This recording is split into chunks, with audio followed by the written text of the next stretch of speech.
महाकुंभमेळ्यामध्ये model साध्वीवरनं आता महंतांमध्ये वाद पेटलाय। नेमका वाद का पेटलेला आहे पाहूयात यावरचा हा स्पेशल रिपोर्ट। प्रयागराजमध्ये महाकुंभात महावाद। साध्वीच्या भगव्या वस्त्रावरनं वाद पेटला। मॉडेल साध्वीवरनं महंतांमध्ये जुंपली। प्रयागराजमध्ये सुरू असलेल्या महाकुंभातलं पहिलं शाही स्नान होऊन 2 दिवस उलटले नाहीत तर महंतांमध्ये वाद सुरू झालाय आणि याचं कारण ठरली आहे मॉडेल साध्वी हर्षा रिछारिया। आधीच हर्षाला महाकुंभातील पहिलं अमृत स्नान करू देणं आणि महामंडलेश्वर यांच्या शाही रथावर बसण्यावरनं वाद निर्माण झाला होता।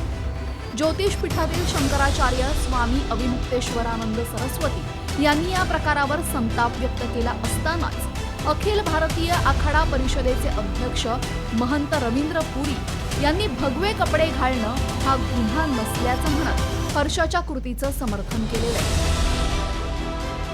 तर स्वामी आनंद स्वरूपांनी भगवं वस्त्र कुणी धारण करावं याबाबत भाष्य केलेलं आहे। याआधी अविमुक्तेश्वरानंद यांनी कसा संताप व्यक्त केला होता पाहूया। धर्म का क्षेत्र है, इसमें चेहरे की सुंदरता तात्पर्य नहीं रखती है, इसमें हृदय की सुंदरता।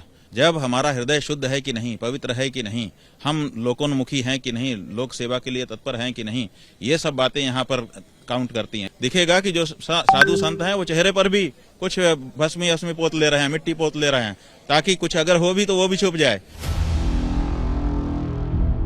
ती एक मॉडेल आहे आणि सोशल मीडियावर लोकप्रिय आहे। तिनं भगवी वस्त्र घातली ही आपली परंपराच आहे, हा गुन्हा नाही।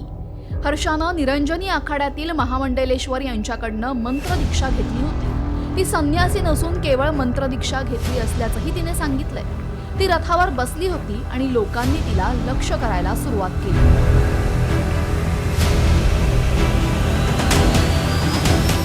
हर्षा रिछारिया निरंजनी आखाड्याचे महामंडलेश्वर कैलाशानंद महाराज यांची शिष्य आहे। मध्य प्रदेशातील भोपाळमधील हर्षा सोशल मीडिया इन्फ्लुएन्सर आहे। तिचे अनेक व्हिडिओ व्हायरल झाले। एका रात्रीत हर्षाचे फॉलोअर्स वाढले। अध्यात्माच्या आवडीमुळे हर्षा कुंभमेळ्यामध्ये सहभागी झाली। याबाबत स्वतः हर्षानं सुद्धा स्पष्टीकरण दिले।